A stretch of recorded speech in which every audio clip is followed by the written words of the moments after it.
Welcome to all of you. Welcome to this workshop on the legal aspects of the right to a safe, clean, healthy, and sustainable environment.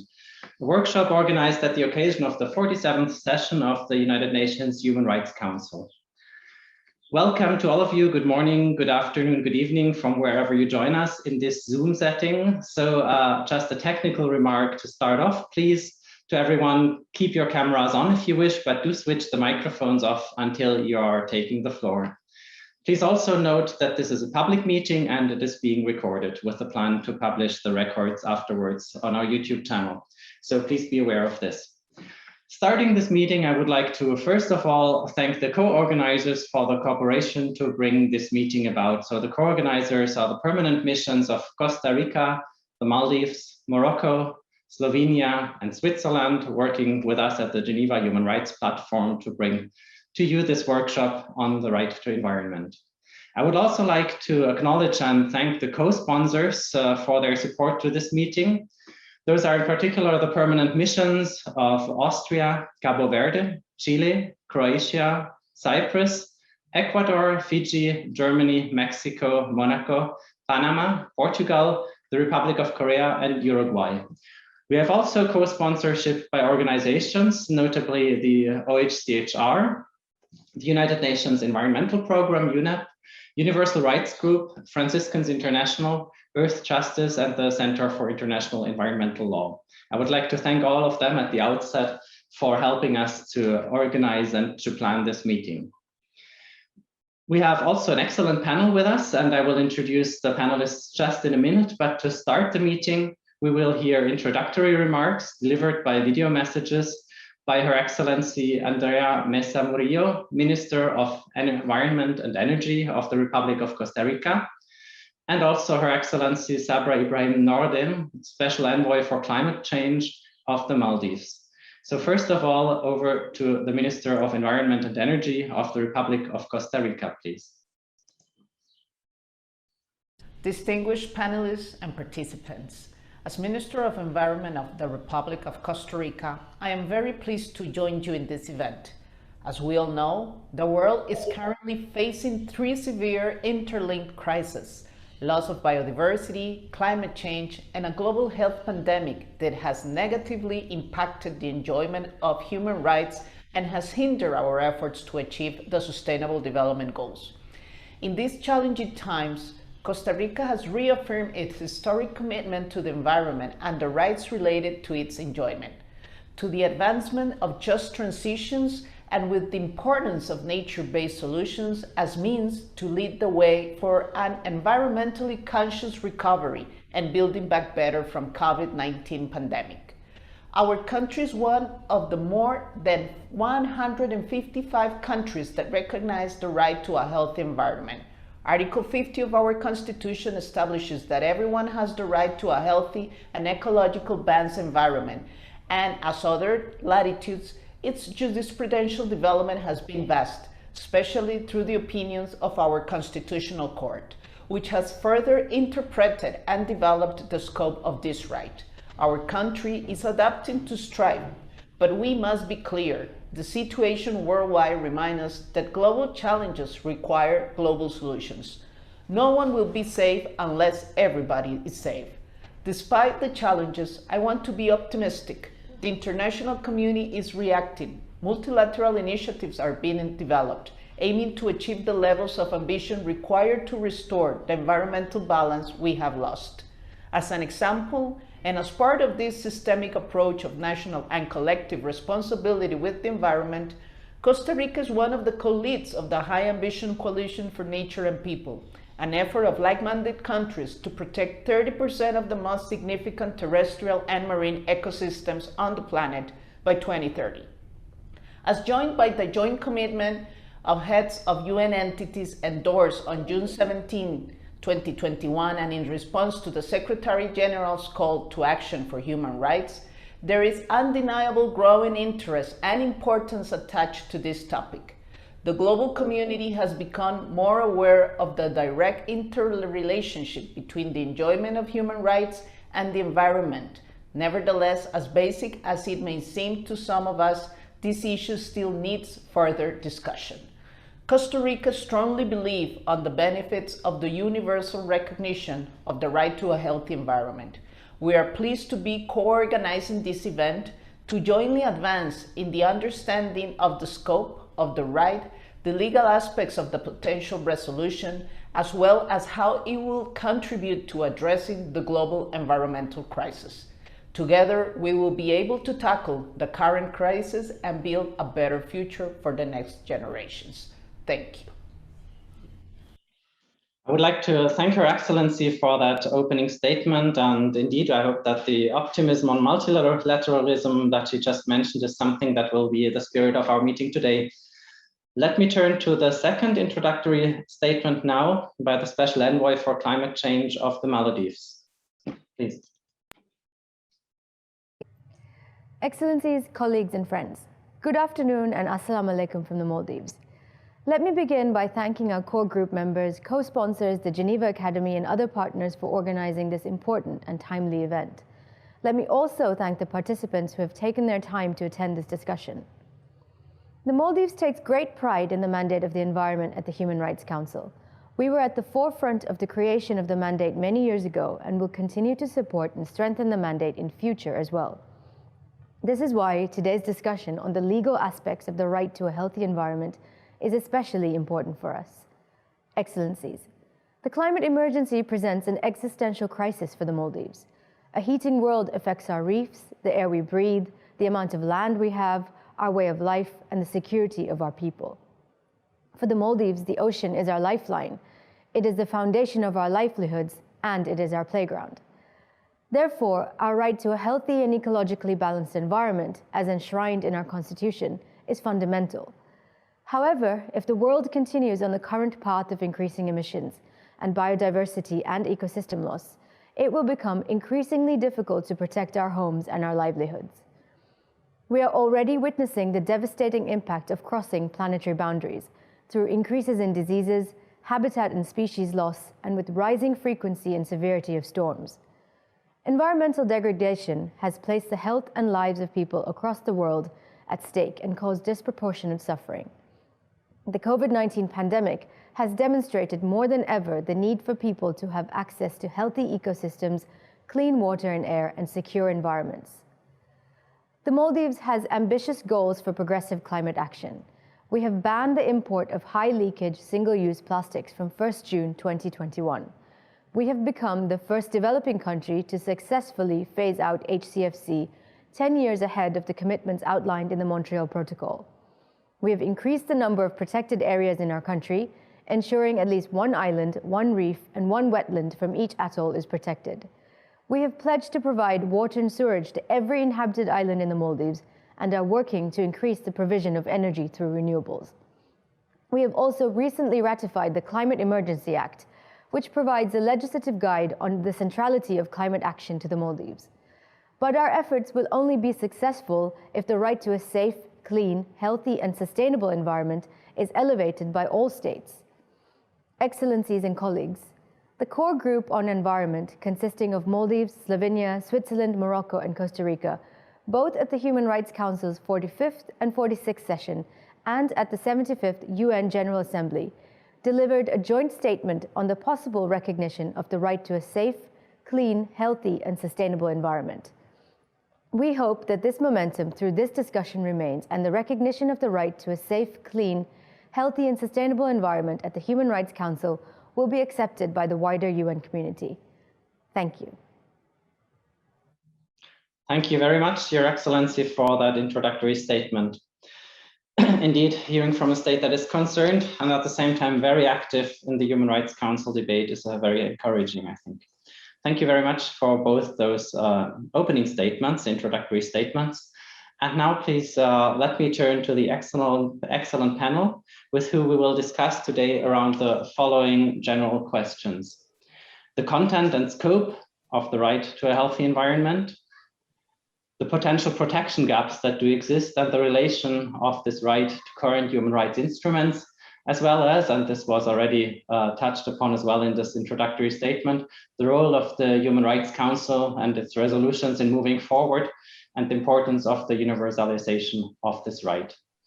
Today with me on this virtual panel are the following speakers. We have David Boyd, the United Nations Special Rapporteur on Human Rights and the Environment; Eren Tigruja, member of the United Nations Human Rights Committee; Benyam David Mesmo, member of the United Nations Committee on the Rights of the Child; and Astrid Puentes, co-executive director of the Inter-American Association for Environmental Defense.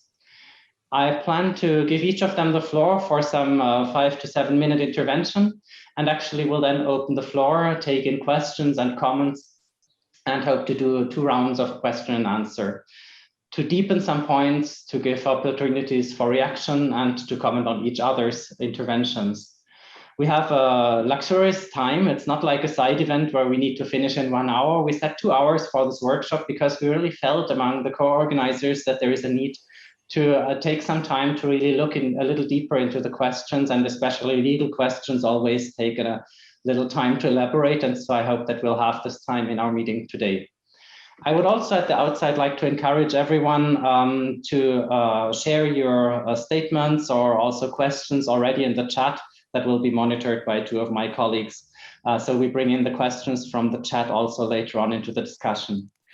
Nevertheless, obviously, it's very good if you take the floors yourselves. So if you speak yourselves, and we will be also looking at the list of speakers to call on you to make your statements and questions yourselves. For that, I would like to ask everybody to raise your electronic hand. So in the Zoom setting, we can see that you request for the floor, and we'll take due notice.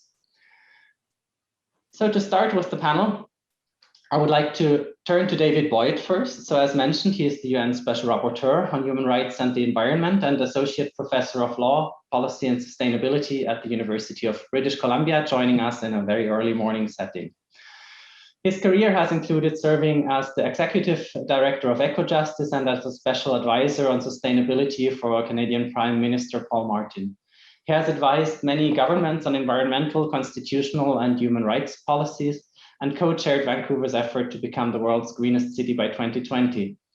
He's a member of the World Commission on Environmental Law and an expert advisor for the UN's Harmony with Nature initiative, and a member of the Environmental Law Alliance worldwide. So David, setting the scene, well, maybe we start with a seemingly very easy question, but I guess you could go on with it for very long. What is the right to a safe, clean, healthy, and sustainable environment? And if you could provide maybe a big picture perspective on the recognition of this right and impacts of the right to a healthy environment. For example, could you think of examples from a variety of states that would come to mind? So with this, over to you, David, please. Thanks very much, Felix. Excellencies, distinguished delegates, ladies and gentlemen, I'm genuinely delighted to be part of this vitally important event today. Almost 50 years ago, the right to a healthy environment was first articulated in the 1972 Stockholm Declaration. It was first incorporated in constitutions, beginning in Portugal in 1976, Spain in 1978, and Peru in 1979. It first appeared in a regional human rights instrument in 1981 in the African Charter on Human and People's Rights, and then in 1988 in the San Salvador Protocol to the American Convention on Human Rights. Today, this right is recognized in law by over 80% of UN member states, 156 out of 193, spanning all regions of the world.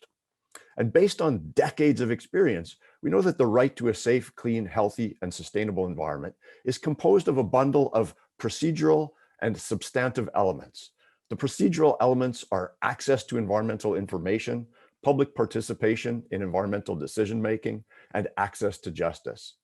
The substantive elements include clean air, access to safe and sufficient water, healthy and sustainably produced food, a safe climate, healthy ecosystems and biodiversity, and non-toxic environments in which people can live, work, study, and play. The state obligations related to the enjoyment of a safe, clean, healthy, and sustainable environment were comprehensively articulated by my predecessor, Professor John Knox, culminating in the framework principles on human rights and the environment. And so with these decades of experience, we can see that the right to a healthy environment has served as a catalyst for a number of important benefits, including stronger environmental laws and policies, improved enforcement and implementation of those laws and policies, increased access to environmental information, increased levels of public participation in decision-making, and reduced environmental injustices. But perhaps the most important conclusion reached by researchers is that recognition of the right to a healthy environment causes better environmental performance, including faster reductions in air pollution, faster reductions in greenhouse gas emissions, and increased access to safe drinking water, among other benefits. Last year, I presented to the Council a report containing over 500 good practices from over 150 states in implementing the right to a healthy environment. Obviously, I don't have time to go through all of those today, but let me just offer a few highlights. Costa Rica and France offer compelling examples of the positive influence of legal recognition of the right to a healthy environment. Costa Rica added this right to its constitution in 1994 and has since become one of the world's environmental leaders. For example, Costa Rica generates 98% of its electricity from renewable sources, protects more than 25% of its land in national parks, doubled forest cover since the 1990s, and has a bold plan to decarbonize its economy and become fossil fuel free by 2050. France added the right to a healthy environment to its constitution more recently in 2005. And since then, France has enacted a series of world-leading laws and policies related to pesticides, oil and gas extraction, and human rights due diligence for business. So it's no coincidence that Costa Rica and France are the co-chairs of the High Ambition Coalition for Nature and People, mentioned by Her Excellency, the Minister from Costa Rica. In Argentina, South Africa, and many states, recognition of the right to a healthy environment has been a catalyst for the comprehensive strengthening of environmental legislation. In Brazil and Indonesia, recognition of the right to a healthy environment has empowered government agencies to more effectively enforce environmental laws against polluters.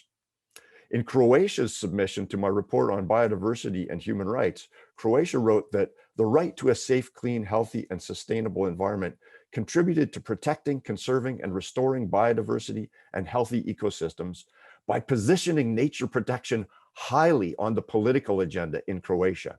And Croatia is a world leader with almost 40% of its land protected. In a very innovative approach, Kenya's National Commission on Human Rights is authorized to review environmental impact statements to ensure that proposed projects will not have adverse impacts on human rights, including the right to a healthy environment. Both the Aarhus and Escazú regional treaties on access to information, public participation, and access to justice in environmental matters specifically state in Article 1 that their objective is to contribute to the protection of the right of every person to live in a healthy environment. Obviously, I could cite many, many more examples, but in my final minute of this introductory presentation, I'd like to speak briefly about the historic resolutions passed in 2010 on the human rights to water and sanitation, because the passage of those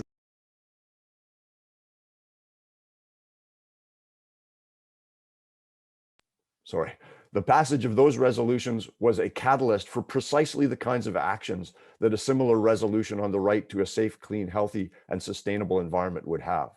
The resolutions on the right to water spurred the inclusion of this right in national constitutions, laws, and policies in countries including Costa Rica, Fiji, France, Mexico, Slovenia, and Tunisia. Those resolutions led to states mobilizing billions of dollars in increased investments for water infrastructure. And during the COVID-19 pandemic, the right to water sparked rules preventing water utilities from cutting off people's water supply due to non-payment.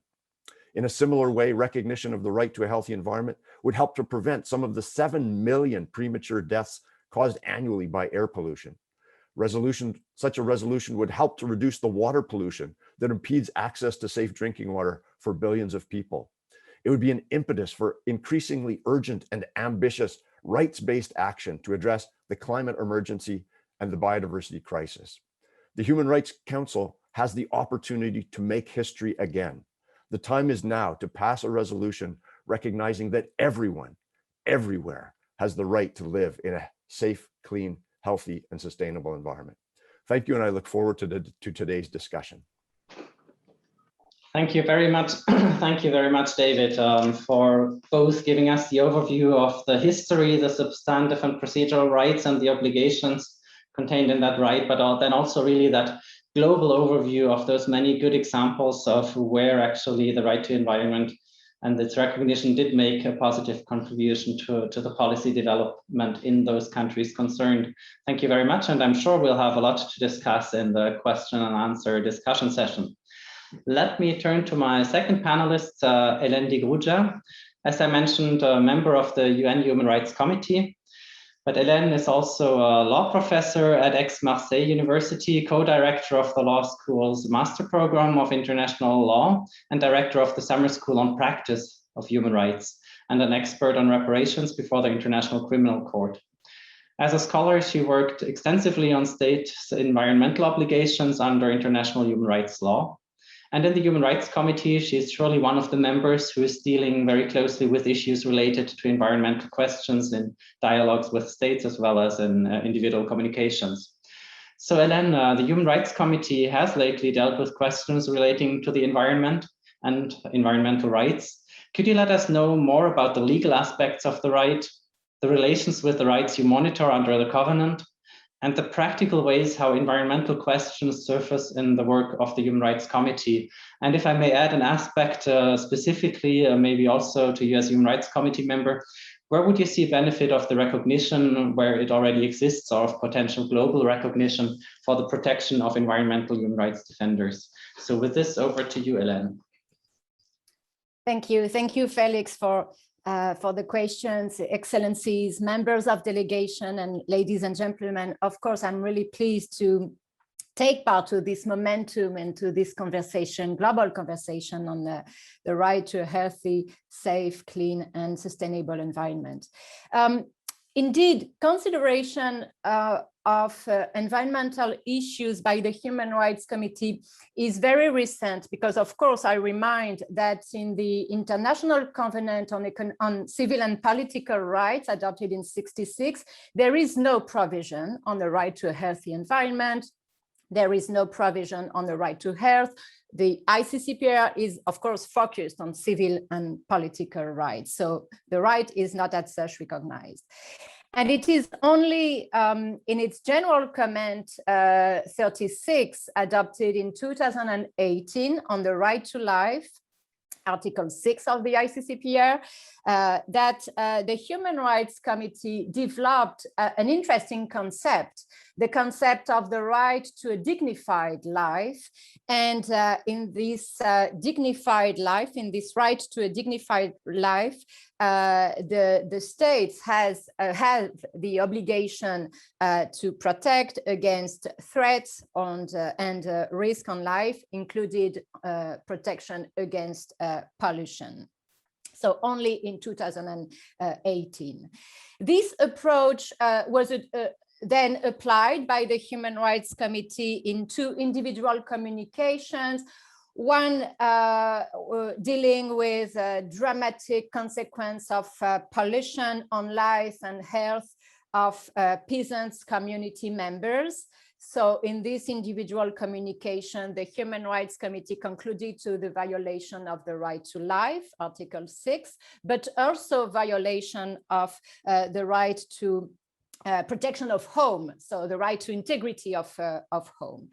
Another individual communication was adopted in 2019 by the Human Rights Committee, and more here dealing with expulsion, non-refoulement principle in the context of climate change. But in this case, for specific reason, of course, I can come back to this case during the Q&A. The Human Rights Committee concluded to a non-violation of the right to life.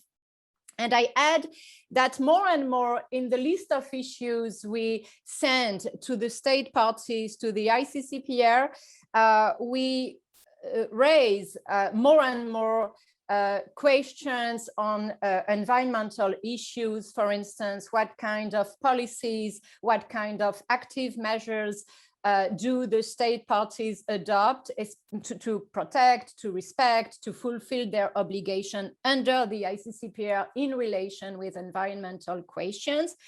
And more also questions on protection of environment by private actors. So maybe it's a question also we can discuss.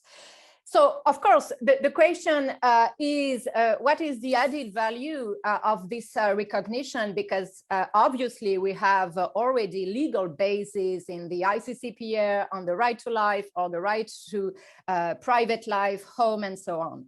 And interestingly, the same question actually was raised during the 90s in the framework of the Council of Europe, when there was a discussion about the adoption of a protocol to the European Convention of Human Rights. So the Parliamentary Assembly of the Council of Europe proposed the adoption of an additional protocol to the ECHR.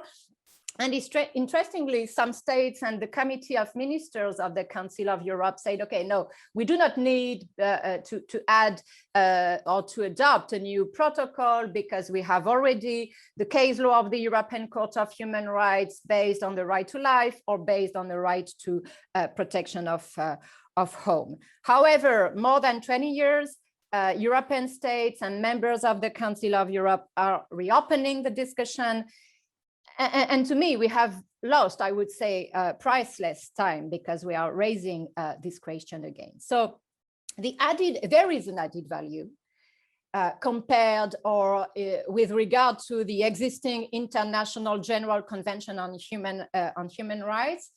And I would, for the sake of time, maybe I would insist on 2 or 3 points that to me, as member of the Human Rights Committee, highlight the added value. First, the Human Rights Committee, and of course, I could say exactly the same thing for the European Court of Human Rights when dealing with a similar question. The Human Rights Committee is not well equipped to address or to monitor the implementation of the right to a healthy environment based on the right to life or based on the right to family life, private life, integrity of home. Not well equipped in terms of proof, in terms of standard of proof, causality, attribution of responsibility. It's not adapted, I would say, to address complex legal issue raised by environmental question. And I add that the Human Rights Committee, as the European Court of Human Rights, only consider individualized consequences of pollution, climate change, and so on. So of course, it's not satisfactory when we talk about global challenges, as mentioned during the preliminary statements. The second reason for me of this added value is, and I echo to what was just said by Special Rapporteur Boyd, many aspects of the right to environment are not captured by the jurisprudence based on the right to life or based on the right to private life and integrity of home. For instance, access to environmental information, protection of human rights defenders of environmental defenders as human rights defenders, and so on and so forth. But maybe more importantly, the Human Rights Committee can only intervene when it's too late, I would say, can only intervene when a member of a family has already been severely affected by air pollution, for instance, or an indigenous community has seen his traditional way of life totally destroyed by pollution. So I would say it's too late when cases come before the Human Rights Committee or also the European Court of Human Rights. So this preventive dimension so important in the protection of environment is not addressed by the Human Rights Committee in a satisfactory manner. And the third reason, and that's my concluding remark, the third reason of this added value is the fragmented element. We already have, I would say, all elements of the content and the legal regime of the right to a healthy environment, but in a fragmented way. There are some jurisprudence or some principles at the European, Inter-American, African level, at the UN level. But of course, we do not have a global approach or definition of this element. And for me, this triggers a kind of legal uncertainty for states, legal uncertainty also for other stakeholders. And we need this global approach, I would say, as a common language, as in 48 in the Universal Declaration.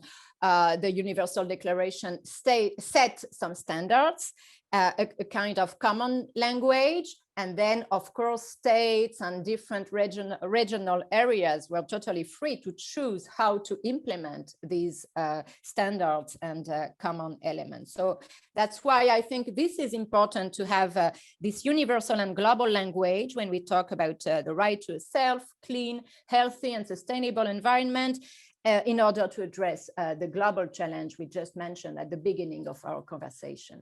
Thank you very much.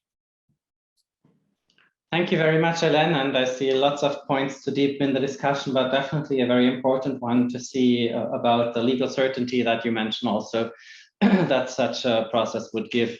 So thank you very much. Thank you for sharing also insights from your work in the Human Rights Committee and from what it would mean in the work of the committee or where you already are in terms of dealing with environmental matters. Let me turn to my next panelist, who is Benjamin David Mezmour, who recently has been re-elected as a member of the United Nations Committee on the Rights of the Child for his third term, actually, since 2012. Professor Mezmour has served as a chairperson of that committee also from 2015 to 2017. He has also served as the chairperson of the African Committee of Experts on the Rights and Welfare of the Child of the African Union. Benjamin is an associate professor of law and coordinator of the Children's Rights Project at the Dula Omar Institute for Constitutional Law, Governance and Human Rights at the University of the Western Cape in South Africa. So Benjamin, turning to you, we hear that the CRC is setting out to prepare a general comment on environment. What developments and in what dialogues with states or what concerns brought to you by individuals did trigger that process, actually? If you could speak a little bit about this, and in what ways is the right to environment or environmental concerns already present in the work of the CRC, as we heard, as it is in the Human Rights Committee? A second question also would be, if I may, on the regional context, having mentioned your role also in the African Union context. Where is the right to environment included in the context of your work in the African context? So over to you, Benjamin. Yeah, thank you very much, Felix. It's a pleasure to be here. Thank you for the opportunity. I think I do genuinely believe that having me here is a clear recognition of the added value of our work as the Committee on the Rights of the Child, but actually more importantly, that the right is critical for children. And obviously for their rights. Environment is referred to 9 times in the Convention on the Rights of the Child, including in the preamble. But in the majority of instances, it's referred to in the context of family environment. But there are specific references that are of relevance for the conversation that we are having today in relation to the right to the environment. If you look at Article 24, it talks about risks of environmental pollution. It talks about environmental sanitation and the need for preventing accidents and so forth. Moving further, Article 29 of the Convention actually states that state parties agree that the education of the child shall be directed to 29E, the development of respect for the natural environment. Why do I mention this? I do mention this because I want to reinforce the point that as the Committee on the Rights of the Child, we have a legal basis that we're actually working on, which explicitly mentions the environment. But it's not just only these 2 provisions that are of relevance. You can talk about the 4 cardinal principles, including based interests, non-discrimination, and so forth. They have relevant, the right to life has significant relevance, and so forth. Now, when we have the conversation about the right to a healthy environment in the context of children, there is the children's exceptionalism that everybody needs to keep at the back of their mind. That motivates why we need to have a general comment on this. That motivates the work that we do as the Committee on the Rights of the Child. That motivates some of the recommendations that we actually give to the 196 states parties to the convention. We can talk about children's stage of physiological and cognitive development and innate curiosity. We can talk about that climate change and environment-related issues being the main killers of young children, and because children are actually highly sensitive to climatic conditions. We can also talk about children's unique metabolism, physiology, and developmental needs. We can talk about the fact that global warming is a threat multiplier, whether you talk about child marriage, you talk about female genital mutilation, you talk about other harmful practices and child protection related issues. It is a threat multiplier. So there is a children's rights exceptionalism that we need to have a conversation and keep at the center when we talk about children's right to a healthy environment. Now, in 2016, we're not a newcomer to this conversation as the committee. In 2016, actually, we already had the day of general discussion. Some of the elements that focused on the right to a healthy environment, which are focused on children's rights. Some of the points that came from that DGD is that the committee needs to heed the spirit of that DGD. It needs to consider to take adequate steps to provide more robust guidance on children's rights in the environmental context, including in due course, the drafting of a general comment. So that decision was already concretized based on what we saw, based on what our experience of reviewing state party reports for the last 30 years. I was happy to see some of the states that were mentioned here as co-sponsors. I was happy to hear the inputs provided by some states. Those very states, quite a number of them, were actually part of that DGD. So in a way, I see this as a continuation of that conversation that we have had then. Now, the general comment that we're planning to have. The decision was just made in our last session. It once again draws from the day of the general discussion that we had in 2016. We want to articulate the right of the child to a healthy and sustainable environment, as included in the Convention on the Rights of the Child. We want to obviously clarify states' obligations relating to climate change and children's rights, including with regard to mitigation, adaptation, and so forth. We want to expound on what Article 29(1)(e), which I quoted earlier, actually means in terms of the development of respect for the natural environment and the ends of education and entitlements there. And of course, I'm not being exhaustive here. We also want to see the relationship between children's rights and the protection of ecosystems, biodiversity, management of and access to natural resources, and of course, states' obligations pertaining to policies on these matters. Now, our jurisprudence for the last 30 plus years. You can look at, for instance, general comments. General comment number 15 provides that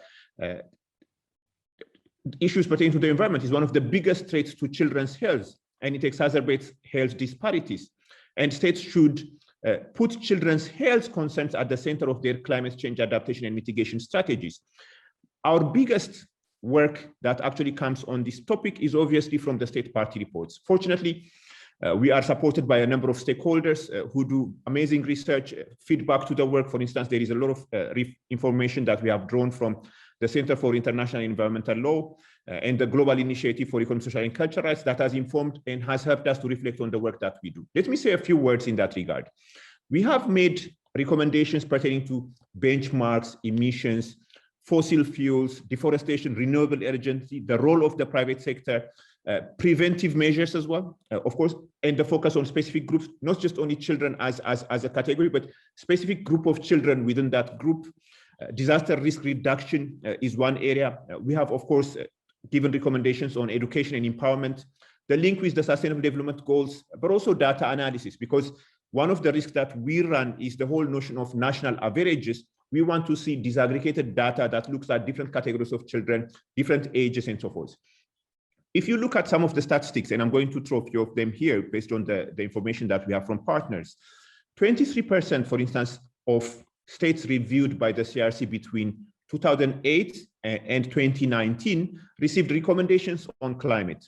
So climate change has been very topical of a regular discussion for the committee, particularly from 2010. Some recommendations, for instance, in relation to Japan, the increased allocation of resources to assist developing countries with measures against climate change has been highlighted as a positive. The largest proportion of concluding observations on climate were made to small island developing states.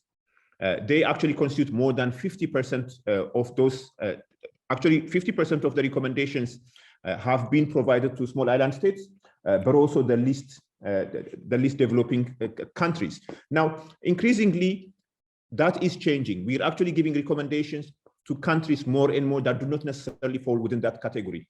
We have, for instance, given a recommendation to St. Vincent and Grenadines, saying they need to seek bilateral, multilateral, regional and international cooperation in the areas of disaster reduction. We have given recommendations, not just only substantive, but also procedural aspects. For example, states that were frequently urged to ensure children receive education on climate change. We have a number of good examples on green schools from Indonesia, or climate change in the school curriculum from the Philippines, including the notion of self-learning kids. The importance of cross-curricular components, for example, in Tuvalu, or the so-called ABC booklet on climate change from Vietnam.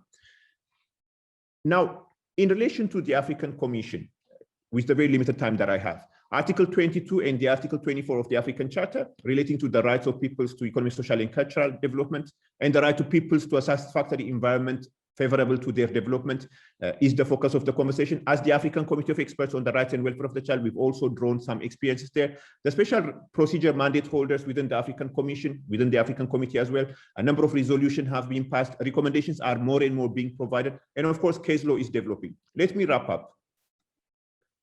It is everyone's issue that we actually need to make the right to a healthy environment a priority. It's not just only an issue for the northern world, not just only for the southern part, the southern country, but everybody's issue. As the Committee on the Rights of the Child, we're well placed because 196 countries is the number of ratifications that we have. The solutions lie with states, actually. Good practices do specifically come from the states themselves, and we shouldn't actually sell ourselves short in terms of what we can actually offer as states in this regard. Now, there is a debate about the right to development on the one hand and the right to a healthy environment on the other. They actually reinforce one another. One is not intended to undermine the other. That's also the experience that you see from the African Commission on Human and People's Rights, but also the African Committee of Experts on the Rights and Welfare of the Child. Making children's rights at the center of this conversation, I do believe, is not just only the right thing to do, it's also the smart thing to do. Thank you. Thank you. Thank you very much, Benyam, for your intervention, for the smart and the right thing to do, and really also that very broad overview of both the development in the CRC, the legal grounding in the convention, but also then the African context and the development, including legal development in the African Commission context. So thank you very much for this intervention, and again, a lot to take over into the discussion. But before we open, we have our fourth speaker with us today, who is Astrid Puentes, Co-Executive Director of the Inter-American Association for Environmental Defense. She's responsible for AIDA's legal efforts and organizational management. Originally from Colombia, Astrid has worked for AIDA since 2003. She has significant experience linking environmental protection with human rights and climate change, highlighting the importance to priorities climate justice. For over 20 years, she has been working on public interest litigation, especially in the field of human rights, the environment, and climate change.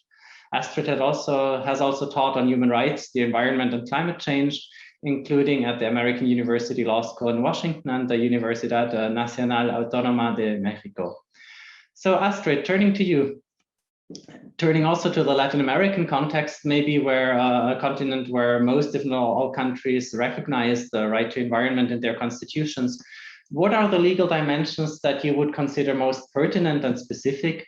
And what examples from national policies, again, would you see that explain the benefit of the right to environment for our policy development? So Astrid, over to you. Thank you very much, Felix, Your Excellencies, distinguished panelists and delegates. It's really an honor for us to share some of the elements from the experience in Latin America. As you mentioned, Felix, in Latin America, most of Latin American countries and the Caribbean have recognized the right to a healthy environment in the constitutions.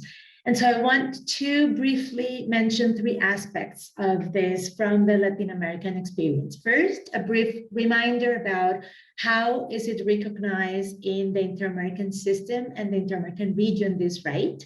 And second, share a few elements of the interpretation and the content of the right regionally. And third, shared a little bit of how it has worked and how it has helped in the region since the 1990s, when it was recognized regionally. So first of all, as a reminder, as the rapporteur also mentioned, the right to a healthy environment is recognized in the San Salvador Protocol since 1988. And it says very plainly and simply that everyone shall have the right to live in a healthy environment and to have access to basic public services. And the states parties shall promote the protection, preservation, and improvement of the environment. This is Article 11 of the protocol. And so since then, it has been very useful to be included in the constitutions. A few constitutions actually included before, as the rapporteur mentioned, in the 70s in Peru. But the recognition of this right also helped the incorporation of the right in the constitutions. And now it also has been interpreted by the Inter-American Court. And there are a few elements that I think that will be useful and I wanted to share. First of all, it's considered an autonomous right.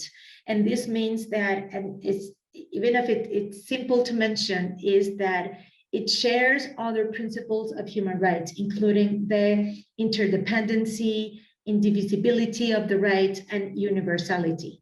So without a hierarchy, it has been interpreted in Latin America to be an autonomous right, as I mentioned. And so it helps to advance the guarantee of this right, but also of other human rights. The other element that I wanted to mention is the fact that it's considered individual and collective. And it was mentioned before by Helen and others that, as we know, that the right to a healthy environment is key, not only for individuals, but specifically as a collective, because, and as we have seen, now we are suffering the climate crisis, the biodiversity crisis, and also the pandemic that is risking the health of everybody in the world. And so this also is an element that has been used mostly regionally as a way to highlight the importance of the protection of the environment also as a public interest issue.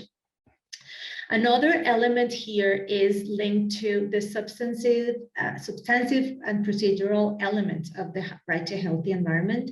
And I won't get into details there, as the rapporteur already mentioned as well, but I want to highlight one of the elements that the Inter-American Court and also at the UN we have seen systematically highlighted, and it's the importance of the protection of the right to a healthy environment, specifically for certain groups that can be in vulnerable situations.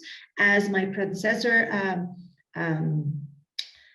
panelist mentioned, children is specifically impacted by the environmental protection, environmental degradation, and this is one of the important elements. The other, there's other groups or groups that are in vulnerable situations, like indigenous peoples, Afro-descendant communities that are in poverty situations, women, and then we have the intersectionality. And so this means that, again, as we're seeing with the climate crisis, that there's some groups that is in particular are in vulnerable situations that are needed, in particular need for this protection. And this is one of the things that have helped a lot in Latin America with the recognition of this right. It has helped the states to further improve human rights protection, not only environmental protection, but also the whole integrity of human rights. And this is the last element that I wanted to mention. Why and how it has been useful regionally. So first of all, it has helped the recognition of the right to a healthy environment, has helped to clarify the content of what environmental protection means and what is the link and how is the link with other human rights like right to health, right to life, integrity. And so it has been a tool for governments, for states to advance policies that have helped the better protection of ecosystems and to strengthen policies that sometimes are not very easy actually to implement, like the protection of key ecosystems in Colombia, like páramos, that are key ecosystems in high altitudes that are vital for biodiversity protection and climate change. It has also helped in Mexico, for example, also on mangroves protection and protection of forests as well in Peru, Brazil, and as the rapporteur also mentioned, in Costa Rica. So it is, and I think that it's important to see it as a tool, because environmental protection and the protection of the right to a healthy environment, as we have seen, is not a simple task. It is very complex. It has a lot of complexities. And one of the elements that regionally have helped to advance, not to solve as we know, but because it's very complex, but it has helped a lot to strengthen policies, plans, and also specific advances, specific obligations of states, in particularly to protect communities and people and groups that are or can be in vulnerable situations. So I want to finish with that, because as we have seen, and from my experience also from the civil society organizations, we have seen that it also is now the time, it's also a call that movements, organizations, communities have asked and requested states. We saw that last year with the call of more than 1,000 groups and movements and communities calling states to recognize the right to a healthy environment globally. And I hope that this side event and our contributions will actually help to advance and to finally get the step forward to have this recognition and then start its implementation. Thank you. Thank you very much, Astrid, for speaking about how the right is recognized, the interpretation and content, and the practice also. Thank you very much for completing this panel, which I think brought very interesting insights for the legal aspects, also for the political meaning and positive contributions that we see the recognition of the right to environment can have. I would like to open now the floor, as I announced in the beginning, and of course invite also in particular the co-organizers if they wish to take the floor, but then also all the other colleagues, all the other diplomats, NGO colleagues, academics here in the discussion. I also see that the chat is also already very active, so my colleagues will have to do a good job in summarizing the many things that come in, but I see that also already a discussion is taking place there, so I'm looking forward to take that over also again into the main discussion. We're a little bit ahead of time. This is great because it will allow us to really have a good discussion.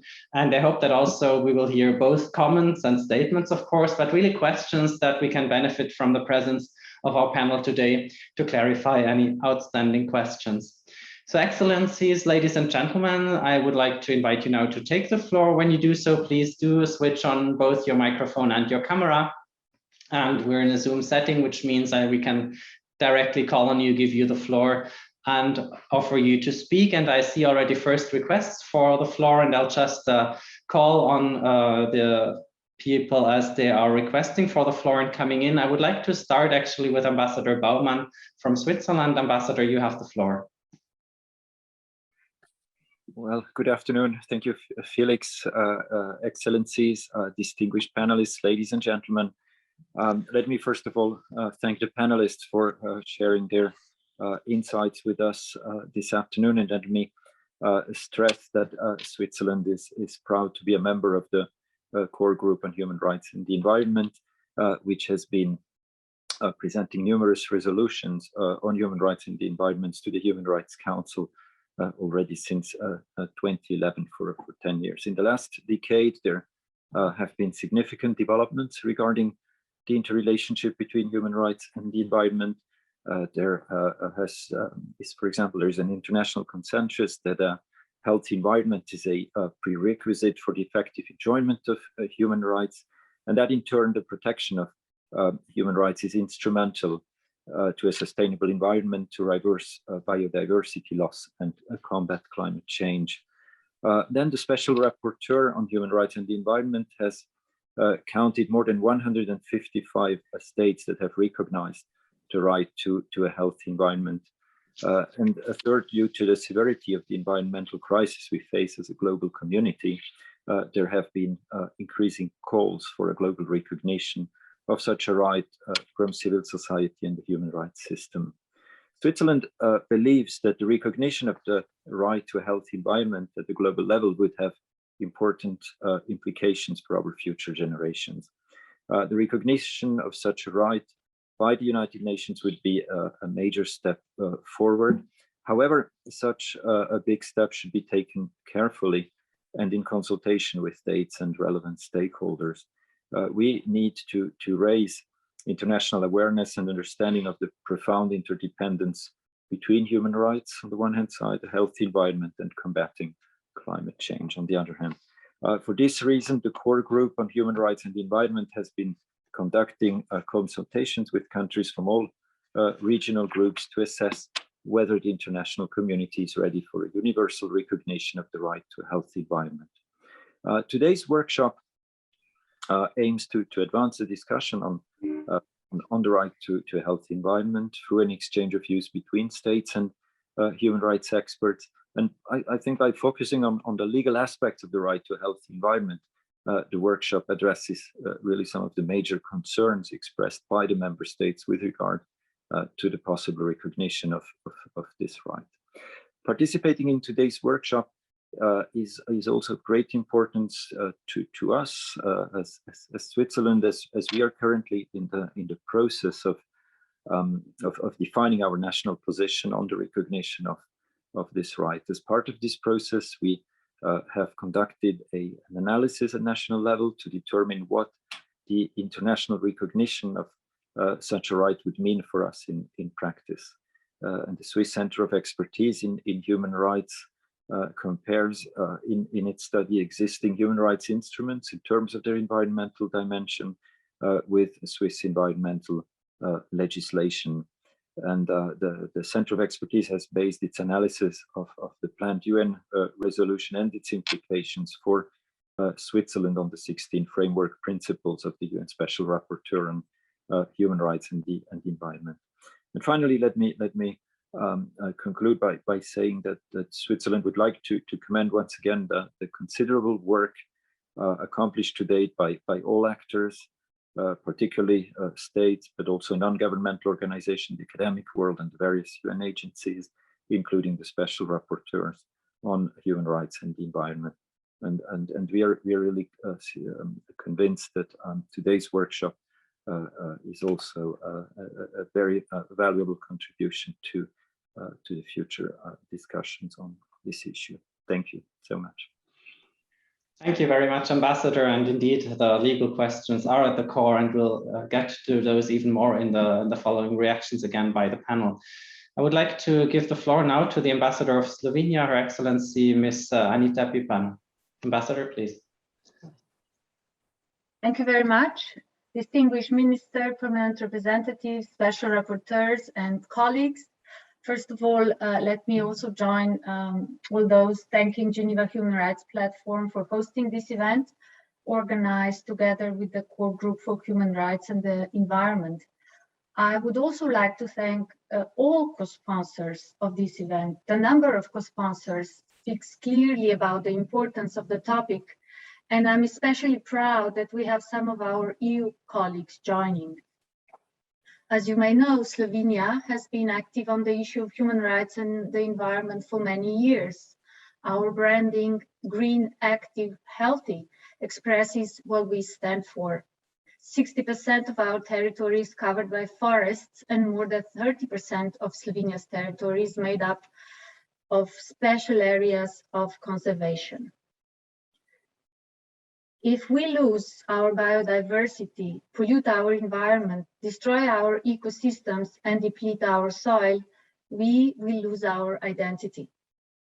Slovenia and Slovenians are closely connected to its environment. Consequently, the right to a healthy environment is protected on a constitutional level.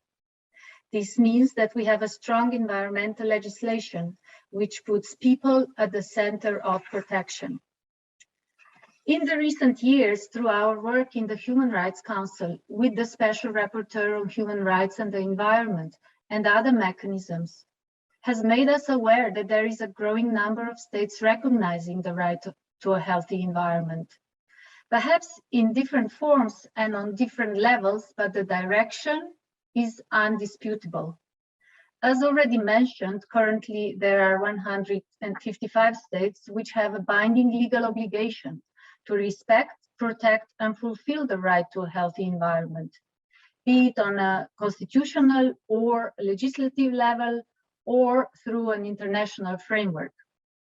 Since there is such a universality of this fact, and at the same time the right moment in history witnessing the pandemic, Slovenia believes that the time is ripe, the time is now to move forward and recognize the right to safe, clean, healthy, and sustainable environment on the global level.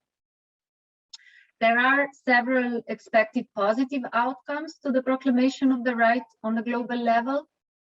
The proclamation would be followed by strengthening of environmental laws and policies, improving implementation and enforcement, improving environmental performance, and others. On the other hand, we believe the recognition would not substantively impact the number of litigation cases, since in many cases national legislations offer this possibility already today, and it has not happened so in previous cases. We understand, however, there are still unreplied and very relevant questions about the right. And for this reason, we are sure that today's workshop will clarify some of them and will advance our common engagement. To conclude, let me also express the view of Slovenia that we should explore possibility to establish a group of friends which could even further promote the core values of human rights and the environment. I do hope we can count on your support in this endeavor, and we look forward to further exchanges during the course of this event. Thank you very much. Thank you very much, Ambassador. I have a number of more requests, and I hope I see everybody who has raised the electronic hand. So if I may call on Ambassador Hans-Peter Jugel from Germany now. Please, Ambassador, the floor is yours. Yeah, thank you very much. And thanks to the Geneva Human Rights Platform and the co-sponsors to organize this event. On World Environment Day on June 5th, over 40 special procedure mandate holders have called on states to recognize the right to a healthy environment and address the environmental crisis. And it has been said here several times, but I really would like to repeat it. Climate change and environmental degradation exacerbate existing vulnerabilities and inequalities and threaten a range of human rights such as the right to life, health, food, self-determination, housing, or the rights to safe water and sanitation. Those are the most pressing issues of our time and will not go away. And as many of you know, Germany has been reluctant when it comes to the recognition of the right to a healthy environment for some time. The establishment and recognition of a new substantial right is something that needs close attention, thorough analysis, and inclusive dialogue. In this regard, we would like to thank the core group and the special rapporteur in having held consultations and events such as today, pointing out legal implications and also making the necessity of the recognition very clear. Germany has heard the call. We have joined the statement of the recognition of the right to a healthy environment.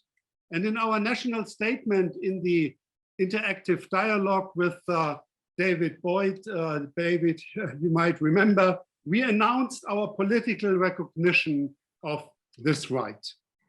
To give also another example, Germany and Spain have led the recognition of the human rights to safe water and sanitation, and we have seen the positive impact of the universal recognition on raising awareness, as well as on shaping and further developing these rights.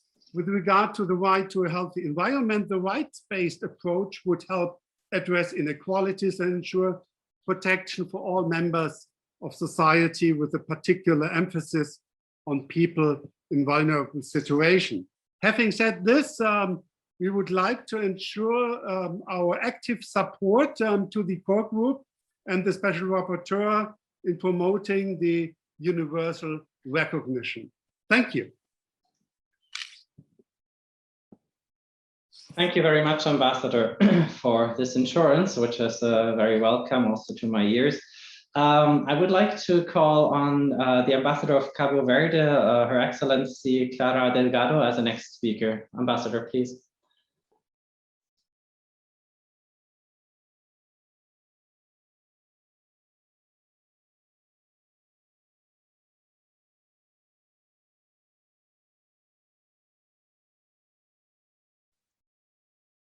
Ambassador Delgado, I cannot hear and see you yet. It seems you're muted now. Merci beaucoup. Je peux? Vous m'entendez, monsieur? Allô? Vous m'entendez? Oui, tout à fait. On vous entend, madame. Merci beaucoup. Bonsoir, Excellences, Mesdames et Messieurs, chers collègues. C'est pour moi un agréable plaisir pour moi de prendre part à cet événement important qui se déroule dans le cadre de la 47e session du Conseil des droits de l'homme. Je m'en réjouis de faire partie des pays qui co-sponsorisent cet événement en tant que pays insulaire. La survie de notre pays dépendra de notre capacité d'adaptation et de réaction face aux changements climatiques rapides en cours dans les prochaines années à venir. La question de la gestion de l'environnement est aujourd'hui plus qu'hier un défi majeur. L'environnement doit rester un sujet de grande préoccupation au plan local, national, régional et international. Les problèmes rencontrés sont variés et souvent d'une grande acuité. Les phénomènes relevés s'enregistrent au quotidien et touchent à l'existence des générations présentes et futures. Ce que soit dans le milieu de la vie immédiate, maison, lieu de travail, village ou quartier de ville, etc., que ce soit dans la région, le pays, le continent, la pression sur l'environnement et la détérioration de la qualité du milieu de vie sont reliés.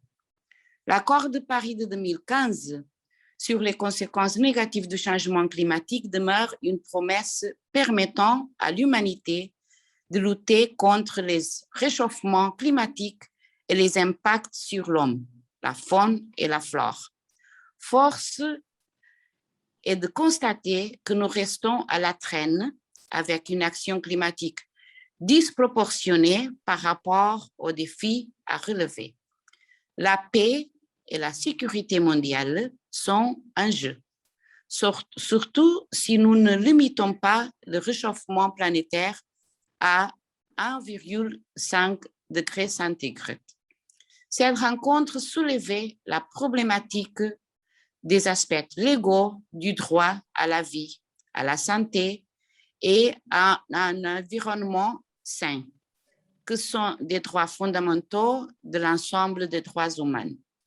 En conclusion, je tiens à remercier les différents intervenants, les pays initiateurs de l'événement, les participants et soutiens la poursuite du dialogue et de la réflexion sur les voies et moyens de la préservation de la paix, la sécurité et la stabilité afin de prévenir la multiplication des conflits sur les ressources, les migrations massives induites par le climat et les soulèvements concernant l'alimentation, la santé et l'eau. Je vous remercie de votre aimable et bienveillante attention. Merci, monsieur. Merci beaucoup, Madame l'ambassadrice. Thank you very much for your statement and for linking again also the environmental questions, seeing them as in their facets of threat to peace and security. I think a very, very important aspect you mentioned. I do see further requests for the floor, so I will continue and have some more speakers now before we go back in the first round to our panelists. So I have Ines Pereira from the Permanent Mission of Portugal. Ms. Pereira, please. Thank you very much. Good afternoon. On behalf of the Portuguese mission, I would like to start by thanking the organizers for this event, which we're very pleased to co-sponsor, and the panelists for their great presentations. We would also like to reiterate our support for the mandate of the Special Rapporteur on Human Rights and the Environment, and for the call for the international recognition of the human right to a safe, clean, healthy, and sustainable environment. As already mentioned today, this right has been enshrined in the Portuguese constitution for a long time. And I would also like to pose a question to the panelists. I was wondering if you could share further examples of where the recognition of the right to a healthy environment in the law has brought positive outcomes for public policy making at local and national levels. Thank you very much. Thank you very much for your statement and question indeed. And I would like to encourage also now, thank you already for the representatives of the co-organizers and co-sponsors for having taken the floor, but obviously all other diplomatic colleagues, all other NGO colleagues are also invited, and academic colleagues to pose questions, not only in the chat as you're doing very actively, but also to take the floor if you would wish. So for the moment, I don't see a request for the floor. So if I may give it back in a quick first round, actually, to our panelists to react to what was said. Maybe I can go in reverse order and give you an opportunity just to react to the statements, but also questions or issues raised by the ambassadors, by the delegates, just in this first round. And while we do this, we will also have a look again at the chat and resume some questions. So then we'll bring in questions from the chat in the second round. But obviously, please do feel free also others to request for the floor to ask your question personally.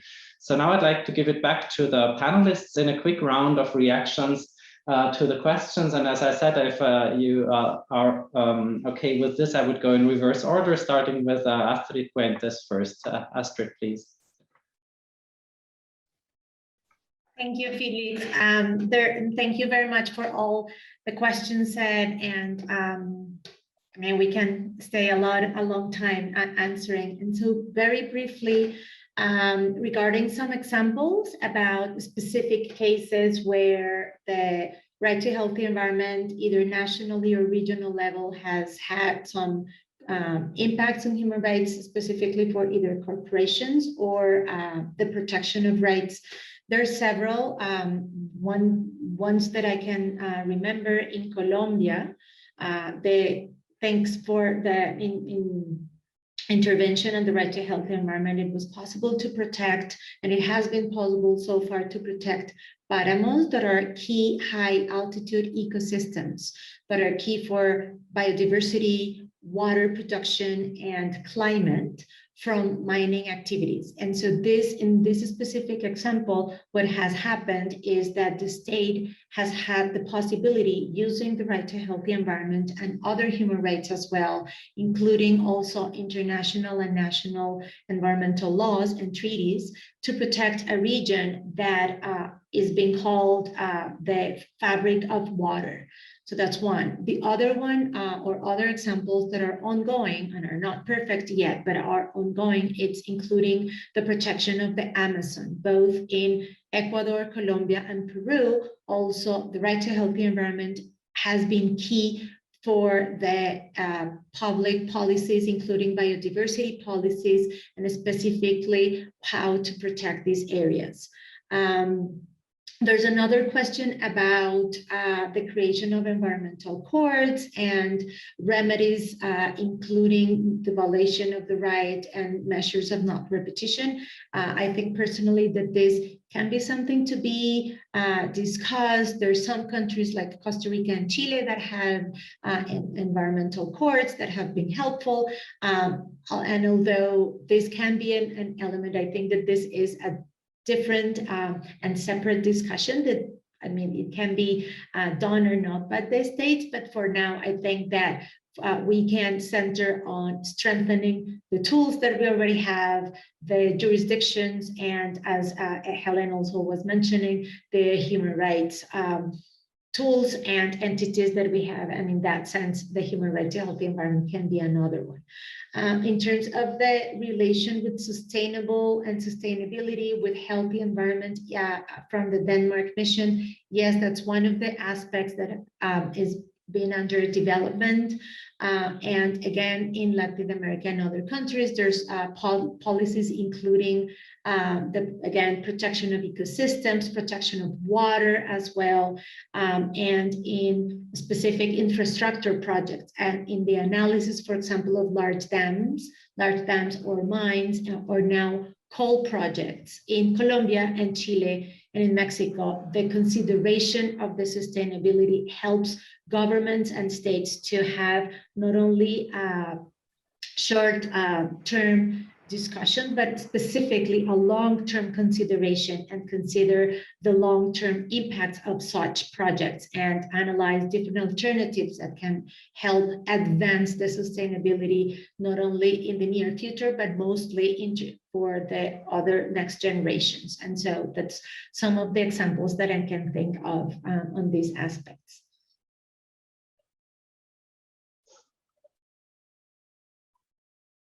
Thank you very much. Thank you. And if I can just continue with the other speakers too. So going next to Benyam, please. Thank you very much, Philip. Thank you to everybody who took the floor, but also those who put the questions in the chat. It reinforces the point that I made earlier that all the good practices actually are coming from states. I often try to emphasize the point that the Convention on the Rights of the Child mentions states more than 100 times. It's not by default, it's by design, because states are the main stakeholders, and states are actually going to be the solution to the challenge that we face in this respect. Now, let me come to some points. I just want to reinforce the point that David put in the chat in relation to the question about are international courts better placed in terms of dealing with these issues.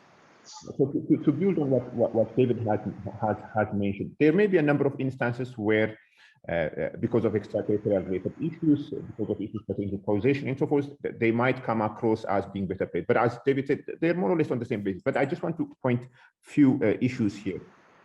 First, when we say better placed, we need to look at a number of aspects. Is it about quicker resolution? Because in the majority of instances, quicker resolution is at the domestic level.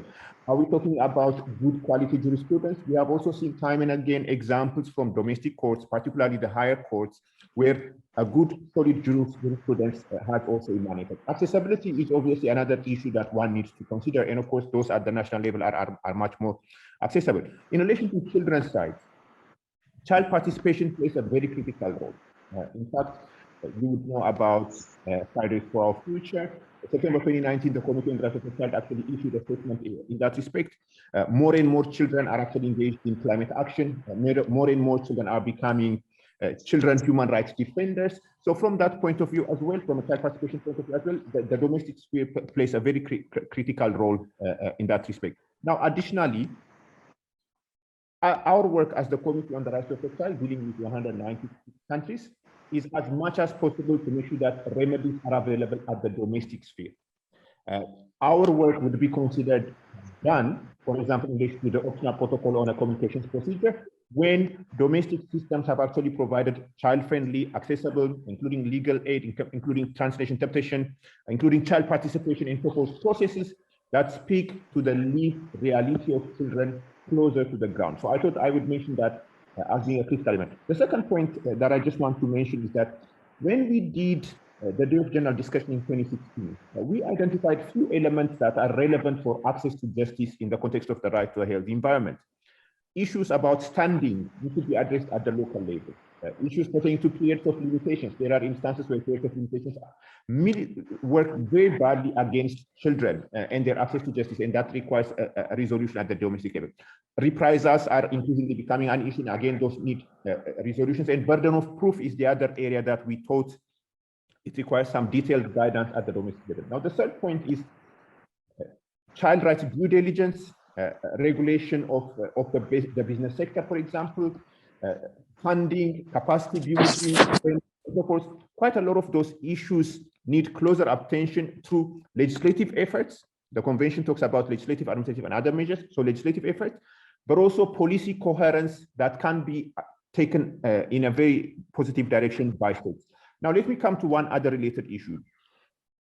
Listening to the states, I do get a sense that, which I reinforced earlier, the good practices are there, but also some uneasiness might be there. We have also seen this in practice. For example, I go back to 2016 on the day of general discussion. We heard an example where a government that actually depended extensively on the extractive industry disbanded its existing ministry on the environment. So what that government actually did is actually to move issues pertaining to healthy environment to move to the ministry that was in charge of energy and the economy. That definitely does not bode well with children's rights. That actually does not bode well with the implementation of the Convention on the Rights of the Child. And it's not a positive example that I'm mentioning here. It's an example which is not positive, but it's important also to highlight that states need to approach these issues with an open mind, with the view to address the challenge that we face through legislative, administrative, and other measures, but also making sure that there is some level of policy coherence in moving forward. The other point, Felix, there was a question about the right to a healthy environment in the context of the SDGs. In fact, I'm happy to say that the Committee on the Rights of the Child engages with the right to a healthy environment and often links it with the SDGs. You can talk about Goal 4 on quality education for children. We've given a similar recommendation to the government of Lesotho. Goal 5 on gender equality is something that we have highlighted, even though CEDAW often highlights this issue more often. We have also talked about having a national action plan on business that actually takes into account the SDGs. That's absolutely critical issue. We have mentioned Target 13B on climate action, for instance, to Guatemala, Target 3.9 in relation to air pollution to Belgium. So making that link between the right to a healthy environment and SDGs, focusing on children's rights, inevitably adds significant value. The last point that I thought I should mention relates to the work within the regional body, particularly the African Commission, and whether or not having a specific reference to a right to a healthy environment adds value. Often, the best example is CERAC versus Nigeria. It comes from 2001. As I mentioned earlier, Articles 16 and 24 of the African Charter on Human and People's Rights. Article 16.1 says, every individual shall have the right to enjoy the best attainable state of physical and mental health. It says every individual, and it also includes children. Article 24 says, all peoples have the right to a general satisfactory environment favorable to their development.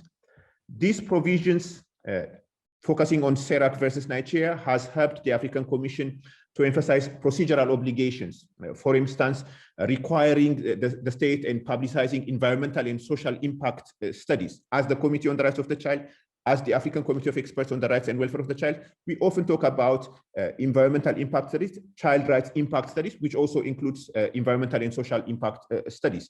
The jurisprudence from the African Commission, again, on CERAC versus Nigeria, on substantive obligation says, the right to a general satisfactory environment as guaranteed under Article 24 of the Charter, or the right to a healthy environment as is widely known, therefore imposes clear obligations upon a government. It requires the state to take reasonable and other measures to prevent pollution and ecological degradation, to promote conservation, and to secure an ecological sustainable development and use of natural resources, further reinforcing the additional value that a specific reference, at least at the regional level in this instance, adds, but also reinforcing the point that I made earlier that the right to development and the right to a healthy environment and the conversation on climate change are not mutually exclusive. They're actually reinforcing one another, specifically for the purpose of the rights of the child. Over to you. Thank you very much. Thank you, Benyam. And I would like to give the floor now also to Hélène Tigrucha to react quickly in this first round, then to David Boyd.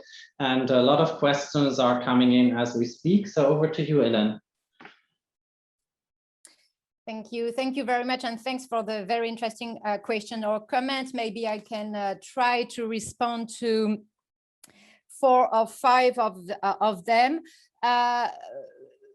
First, there was an interesting question from the Finland mission on how to ensure that if recognized, this right will not have the negative effect to undermine the protection that already exists in the jurisprudence of treaty bodies, for instance, or at regional level.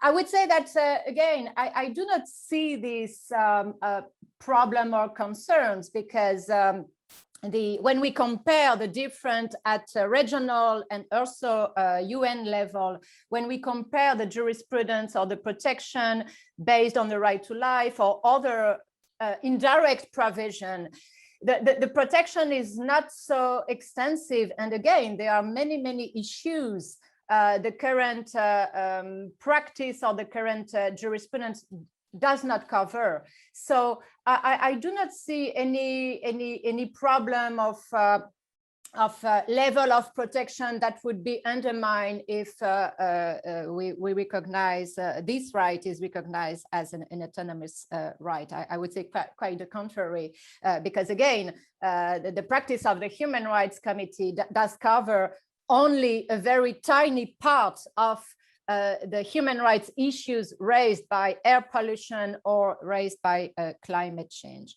There was another question raised by Philippe Riblet and backed by Lucinda. The question was for Special Rapporteur Boyd, but I also give maybe some impression on the customary nature of the right.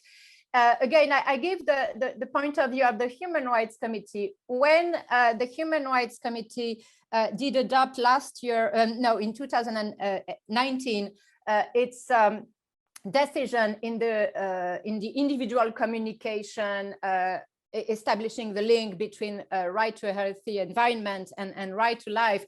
Interestingly, the Human Rights Committee did quote the practice of the African Commission on Human and People's Rights, of the Inter-American Court of Human Rights, European Court of Human Rights. But the Human Rights Committee did not say as such that it was following a kind of customary norms in favor of the protection of environment. But the question is extremely important and significant. And as an academic, I would tend to respond positively in terms of recognition. There was also a question raised by Maria Antonia on private actors. And indeed, of course, we all know that especially treaty bodies have conversation with state parties, but of course, we do not have a direct conversation with private actors. So in general, for instance, in the list of issue prior to report, we are adopting and we are drafting, we are asking more and more information on how the state try and ensure that private actors are going to respect, for instance, environmental regulations and so on and so forth. But of course, it's not the most efficient way, I would say, to touch upon private actors. But Benyam was mentioning the practice of the African Commission on Human and People's Rights. And very interestingly, especially in relation with extractive industries, extractive activities, the African Commission on Human and People's Rights has a working group working on this topic and is developing the idea based on the African Charter that private actors have duties. It's based on Article 29 of the African Charter, and especially duties to respect, of course, the rights protected by the African Charter, including the right to a healthy environment. So maybe it's an avenue that would need to be developed not only at the regional level, but also at the international level. And finally, there was a question on a very important question on how the I'm only going to respond about quasi-judicial body can address question of proof or causality and so on and so forth, and whether these quasi-judicial organs are well equipped or not. Of course, it's really difficult to prove, and that's one of the problem to prove, for instance, that air pollution is the direct cause of, for instance, a loss of life or a very important degradation of health. So it's really difficult for a quasi-judicial body as the Human Rights Committee to analyze this kind of proof and analyze this kind of claims, precisely because, to me, from a procedural point of view, we are not very well equipped. And especially because the legal basis is the right to life, the threshold is extremely high. The threshold for the victims is extremely high. So the victims has to demonstrate that a pollution or that climate change has direct consequence on his or her life. And of course, unfortunately, when there is already a disease, for instance, or when the person has lost her or his life, of course, the proof is made, I would say, by the facts. But again, in this preventive dimension, it does not work, because we will still have the problem of how to establish the causality between the claims and the degradation of the right to life. So I would not say from a procedural point of view that bodies like the Human Rights Committee are extremely well equipped to address specifically the complex procedural and legal issues raised by this kind of claims. Thank you very much, Hélène, and you've been picking up already a number of the questions also from the floor. Thank you for this. My colleagues will nevertheless go through and bring also questions to others still. But David, if you'd like to also react in a first quick reaction to the questions and especially the statements made by the ambassadors, by the co-sponsors, by the co-organizers of the meeting. And we have about half an hour left, so that will allow us to go into a second round. I have already 2 requests for the floor. And as I said, my colleagues will bring more questions, so you'll have a possibility to speak again before we close the meeting. But now, first of all, over to David Boyd, please. Thank you, Felix. Excellent conversation, many fascinating questions. I want to tackle this question that has been raised by a number of states about a fear of litigation ensuing from a resolution recognizing the right to a safe, clean, healthy, and sustainable environment. I can tell you that this fear is really not well grounded in facts. And to demonstrate that, I think we can draw on the experience we've had over the past decade since the resolutions on the rights to water and sanitation were passed by the Human Rights Council and the General Assembly. I have had researchers looking at this question, and they have turned up a total of 3 cases in the past decade. And that's because a resolution, whether it's a resolution on the right to water or a resolution on the right to a healthy environment, is not legally binding or enforceable in a court of law. So what we're talking about here in terms of a resolution from the Human Rights Council is a very important normative step for all of the reasons we've been discussing today. But it is a first step in a journey. And ultimately, the goal will be to have a legally binding instrument, which could take the form of an addition to the International Covenant on Economic, Social, and Cultural Rights. It could take the form of a 3rd covenant. It could take the form of another type of legally binding instrument. But that's not what a Human Rights Council resolution is. So I think that should give states some comfort that this is a step in a process. There is definitely litigation happening at the domestic level in many countries where the right to a healthy environment enjoys constitutional recognition. It's happening in cases involving environmental issues, of course, are being brought to international courts and tribunals. And that reflects the fact that we are living in a global environmental crisis, and states are not taking adequate actions to protect the human rights of citizens worldwide. So that's one key point. A question has been raised about the role of the right to a healthy environment in catalyzing progress towards the fulfillment of the Sustainable Development Goals. And I think this is really fundamental as well. The only way that we're going to achieve the SDGs by 2030 is through the application of rights-based approaches to these various challenges. And of course, environmental issues are at the heart of the SDGs, whether that's climate action, life on land, life underwater, clean energy, safe water, health. All of these issues are related. And we know from past experience that, for example, if we take a rights-based approach to empowering women to play a greater role in the management of water, for example, we know that that results in more efficient use of water. We have studies that have shown that if women had access, women in the context of food, if women working in the agriculture sector had access to land, resources, and the same level of support that male farm workers have, that we would have enough food to feed an additional 150 million people. We know that if we took steps to recognize the rights of indigenous peoples to the lands and waters that they have been traditional stewards of, that this recognition of their rights will result in better protection for biological diversity. There are scientific research studies that confirm that fact. So a rights-based approach will be a catalyst for accelerating progress towards achieving the SDGs. Someone asked for additional examples of good practices in terms of implementing the right to a healthy environment, which I am pleased to talk about. And again, I could talk about it all day, but let's talk about the procedural elements. Access to information. There are dozens of states that have passed legislation guaranteeing citizens access to environmental information, including Uruguay, Sweden, and a really terrific example from the South Pacific, where Fiji and 11 other nations have collectively formed an environmental information portal that is online, free, and accessible. In terms of public participation, some states have passed laws that guarantee the rights of citizens to participate in environmental policy making, including France, Hungary, and Indonesia, and others.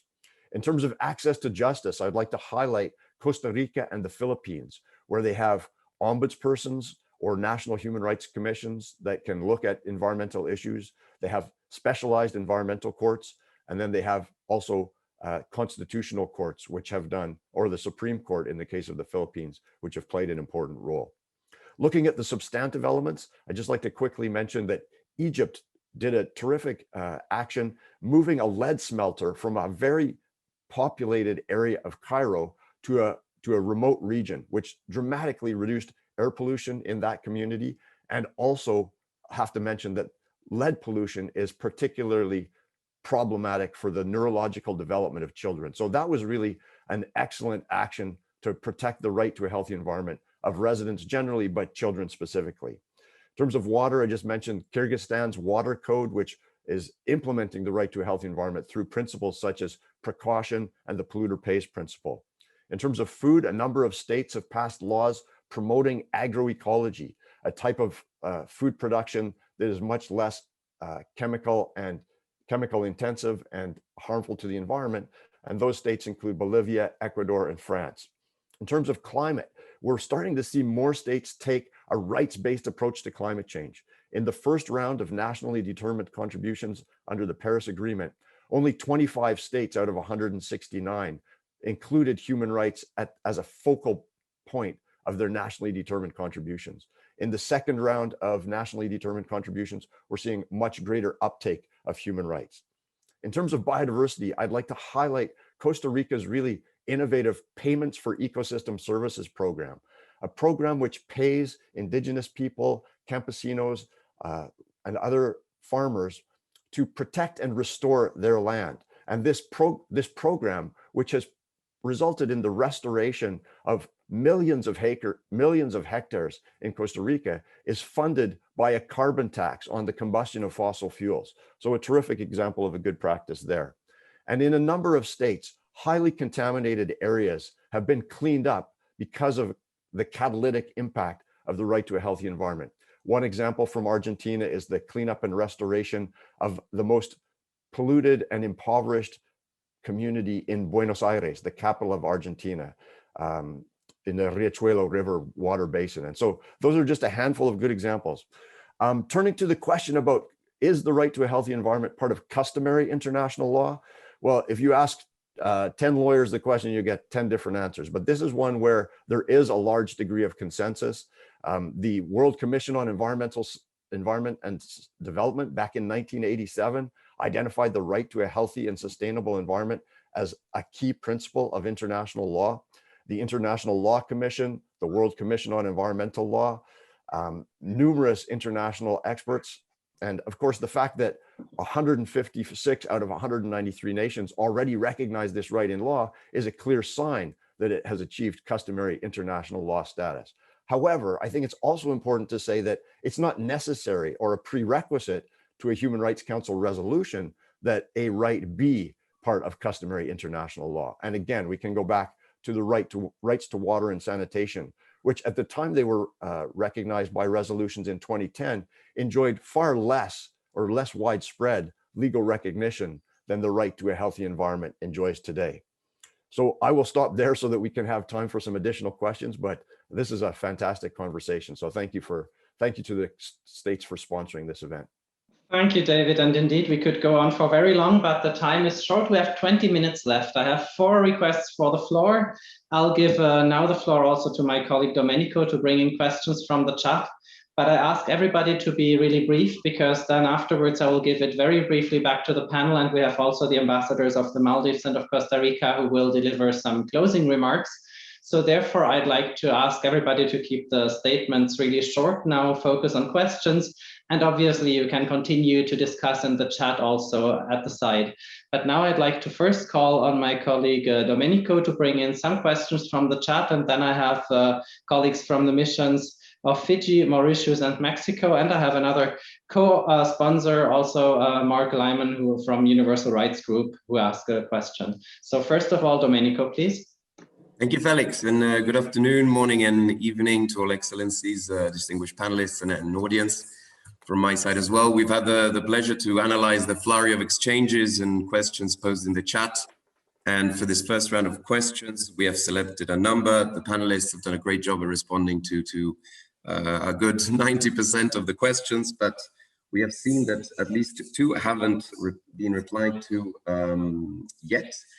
So firstly, on behalf of the mission of Denmark, the focus of the debate has been much on the right to a healthy environment. And this question is related to the sustainable aspect. The concept of sustainability involves an element of time, and typically one with a longer and intergenerational horizon. How do you see this relating to individual human rights in theory, and how would you deal with the right to a sustainable environment in practice? And secondly, the very first question posed, it had already been answered in the chat very briefly, but perhaps we can touch upon it once again. Are international courts and quasi-judicial bodies better equipped than domestic courts to deal with environmental issues, given 2 specific challenges of environmental disputes, namely the extraterritorial dimension of environmental impact and a strong need for scientific expertise? I'll leave it at that for now, and I'll pass it over to Felix. Thank you. Thank you very much. And so if I can ask Mark Lyman to come in, and then I have the missions of Fiji, Mauritius, Mexico, and Marshall Islands, and then I guess I should have to close the list for interest of time. Mark, over to you, please. Thank you, Felix, and thanks to all the great panel presentations. It was really a great discussion so far. I had a few questions which I posted in the chat, but I'm pleased to present them quickly. The first one is to David Boyd, and it's a question about, we hear a lot these days, including post-election of President Biden, about environmental justice and climate justice. Could you explain a little bit about the links between the right to a healthy environment on the one side and this increasingly popular and prominent discussion around environmental justice? Second question, and this is to all the panelists, is do you think those of you who attend the council will have noticed that it's increasingly polarized place, and that reflects, of course, increased polarization in the international relations environment generally.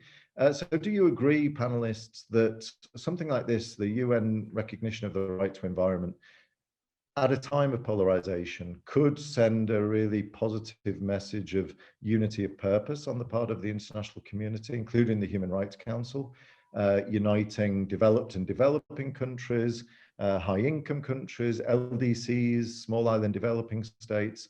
So really a kind of a good news story for the Human Rights Council, which would chime with the times.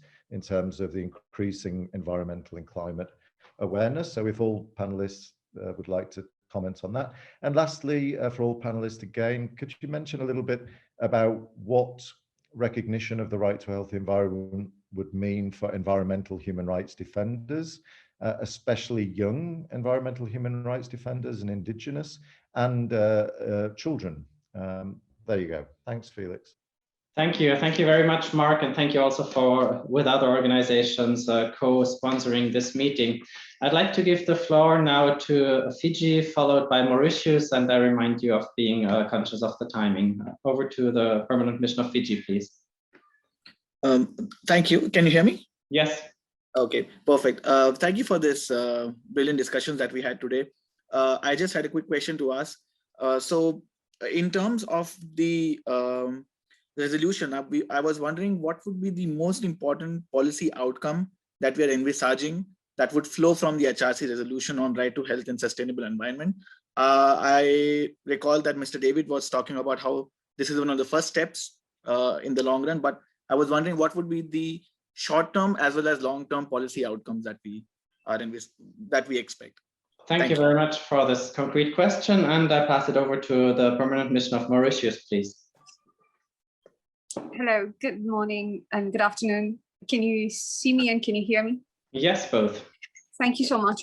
I would like to, at the very outset, thank the Excellencies panelists and the organizers for this. I'll be very brief.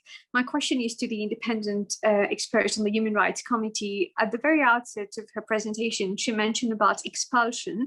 And my question would be, in the case of a threat to environment and a threat to human life, in the context of environment, what happens if a government has to expel or remove people from their land because it is a threat to their life? How does the Human Rights Committee work on that? Is there any jurisprudence on the matter or any other case law? I'd be happy to hear that. Thank you. Thank you. Great. Another very practical question, concrete question. Over to the Permanent Mission of Mexico, please.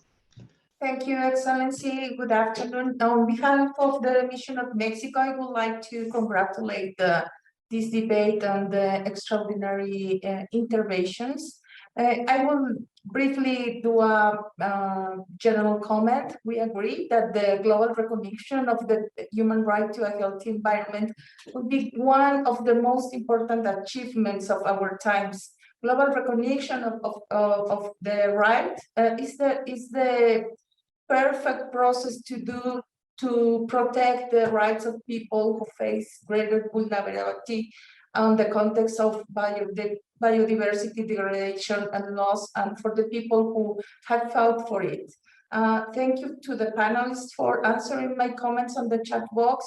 And I would like to comment that we see with interest the proposal of creating a group of friends, and would like to hear more about this from Slovenia, who proposed it, and maybe we can bring it to our capital. Thank you so much. Thank you very much for this. And I saw in the chat that also the ambassador of Cabo Verde, I think, supported this idea. So definitely an interesting thing to touch upon again. And finally, if I may call on the Permanent Mission of the Marshall Islands, please. Thank you. And I'll try and be brief as requested. Just following up now on the point raised by my colleague from Mexico in relation to the group of friends, as mentioned by the ambassador of Slovenia. We welcome that, and we'd be keen to follow it, explore it further. We see the interactivity between this group of friends to the core group on environment and potential interlinkages and interaction between that and potential, and on the issue of climate change as well, as we have been pushing lately in light of developments here at the council. So we just wanted to lend support to that and be keen to hear more on it. Thank you. Thank you very much for your expression of support as well. We are getting close to the closing of this meeting. We have some 10 minutes, and while I would love to give half an hour to each of the panelists to answer to all those questions, because I think there is a lot of material in there, But well, there is the exchange on the chat, and I honestly only can give 1 to maximum 2 minutes to each of you before I hand it then to the ambassadors of the Maldives and of Costa Rica for closing. So actually, David, I'll start with you. I go in the initial order: David, Hélène, Benyam, and Astrid, and unfortunately have to ask you to keep it short and to the point. Some important messages you want to give before closing. David, please. Thanks, Felix. I'll respond to Mark Lyman's question about environmental justice, just to say that the right to a healthy environment is the cornerstone of environmental justice. We live in a world of profound environmental injustices where environmental degradation affects vulnerable and marginalized populations much more heavily than it does wealthy and privileged populations. So recognizing the right to a healthy environment is a key step to empowering those individuals, also towards empowering and recognizing the great work of environmental human rights defenders. My friends, the last thing I want to say is just that reflecting on this discussion today, we have been having this discussion at the Human Rights Council since 2012. And I believe that in the light of the global climate emergency, the loss of biological diversity, I mean, in my work as special rapporteurs, I speak to children around the world. I spoke to children in Fiji who used to go to the beach on Sundays for a picnic with their families, but now are afraid of the ocean because they say the ocean is angry because of climate change. Here in Canada, on the West Coast where I live, temperatures reached 50 degrees Celsius last week. This is absolutely unprecedented. We've lost hundreds and hundreds of lives in this unprecedented heat wave. So the time for action is now, and recognizing that everyone has the right to a healthy environment is not only the right thing to do, it's the imperative legal thing to do, because it will be a catalyst for the kinds of accelerated actions that we need to address these profound challenges that we face. So thank you very much, and I look forward to celebrating at the earliest possible time the passage of a resolution on the right to a healthy environment. We all need clean air to breathe, safe water to drink, healthy food to eat. This is a unifying theme, that we all live on this beautiful blue-green planet, the only planet in the universe that is known to support life. We have to take better care of it, and the right to a healthy environment is a way forward. Thank you very much, David. Thank you for those strong words. And over to Hélène, you had some direct questions addressed to you, but also just any point you'd like to raise just before closing in a very short statement. Hélène, over to you. Thank you. Yeah, very, very swiftly on the question of expulsion. Actually, the position of the Human Rights Committee would be the same. When we receive cases of expulsion, the work of the Human Rights Committee is to ensure that the domestic authorities have properly assessed the risk on life and so on and so forth. And when the Human Rights Committee considers that the domestic courts, domestic tribunals have properly assessed this kind of risk, for instance, the need to remove someone from territory because of security reason and so on and so forth, there is no violation of the international covenant. So I do not think that the methodology used by the Human Rights Committee would change, and that was the position of the committee in the decision adopted in 2019 against New Zealand. There was no violation of the right to life.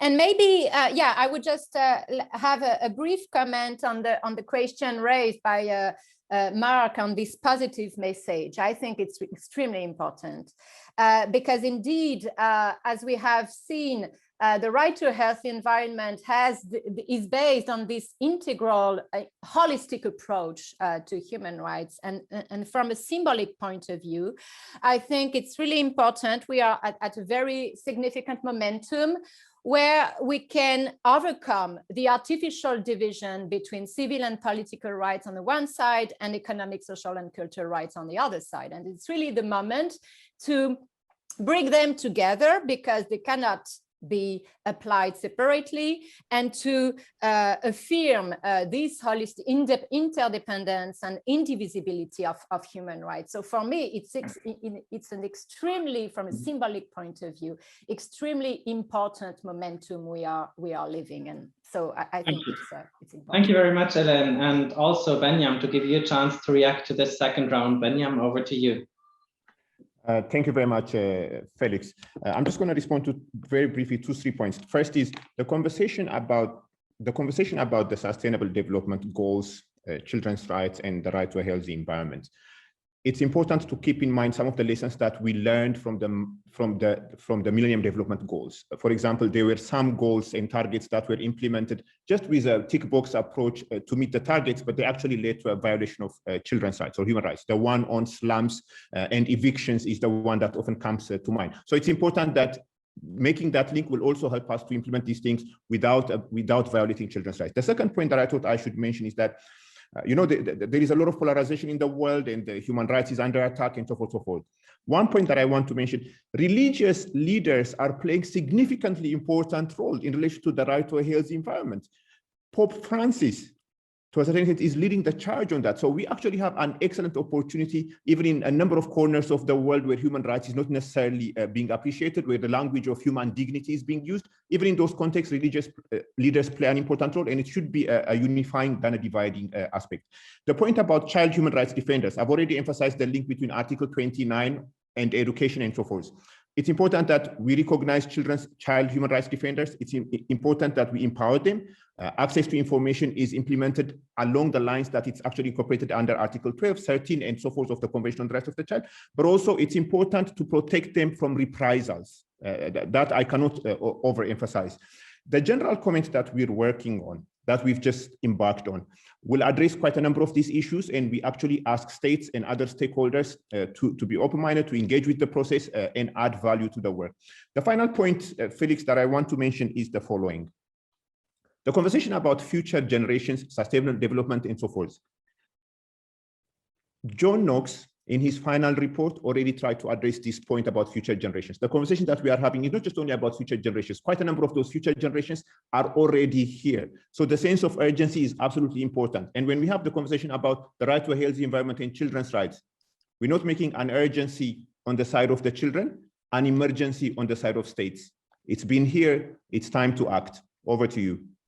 Thank you very much, and also to give the possibility to our last panelist, Astrid, also to give a short intervention, a reaction. Astrid, please. Thank you very much, and very briefly. So the importance today to have this global recognition is actually to have it, and to have the recognition that the UN needs to deliver to the world and the people, really. All of these concerns are very important, and we need to continue advancing in solving those. But I think that today is very important to not be paralyzed by perfection. It's not going to be perfect, as none of the rights today that are recognized are perfect. We just need to see this recognition globally, to respond to the reality, to be able to have other tools that today we are missing, and states need, and the UN and entities, and most of all, people in more vulnerable situations need. Litigation is happening with or without this recognition, because the impact on the environment and the climate crisis is also impacting other human rights. So I really encourage states and all of these partners and the UN to advance on this historical step, and in the process continue improving this recognition that it's pending for decades already. Thank you. Thank you very much, Astrid. And I would like to now hand over to first Ambassador His Excellency Asim Ahmed from the Maldives, and then to Ambassador Catalina de Vandas from Costa Rica. So first to Ambassador Asim Ahmed, please. Thank you very much, Felix. Dear Excellencies, panelists, and colleagues, a very good afternoon to all. Allow me also to join my colleagues in thanking my fellow co-group members, co-sponsors of the event, Geneva Academy, and all the panelists for this important and timely event. I would also like to thank Her Excellency Ms. Andrea Meza Murillo, Minister of Environment and Energy of the Republic of Costa Rica, and the Maldives Special Envoy for Climate Change, Her Excellency Ms. Sabra Ibrahim Nuruddin, for their inspirational remarks. For the Maldives, as a small island developing state, the right to a healthy environment is linked with our very existence. being on the front line, we have been experiencing climate change and the effects of environmental degradation for a very long time.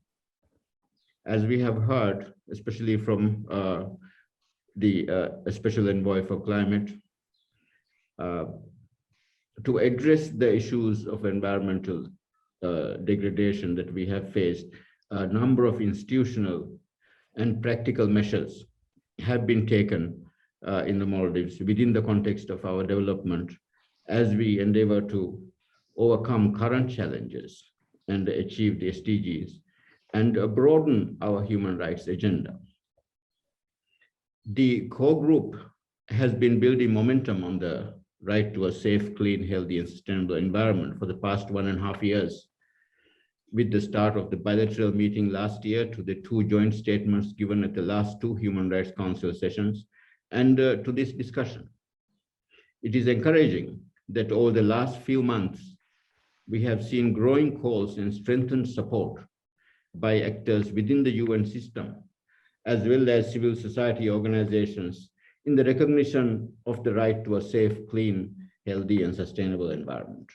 The possible recognition in a global level could lead to a strengthening of laws, policies, and improving implementation based on the link between health and environment. Maldives' position on the right to a safe, clean, healthy, and sustainable environment is very clear. We would like to see the right recognized at the Human Rights Council at the earliest, and we remain committed to the cause. Going forward, we would like to see the issues relating to the right to a healthy environment crystallize into concrete actions at the institutional and policy levels, both globally and nationally. Once again, it gives me great pleasure to be a part of this event, and I thank everyone. Thank you very much.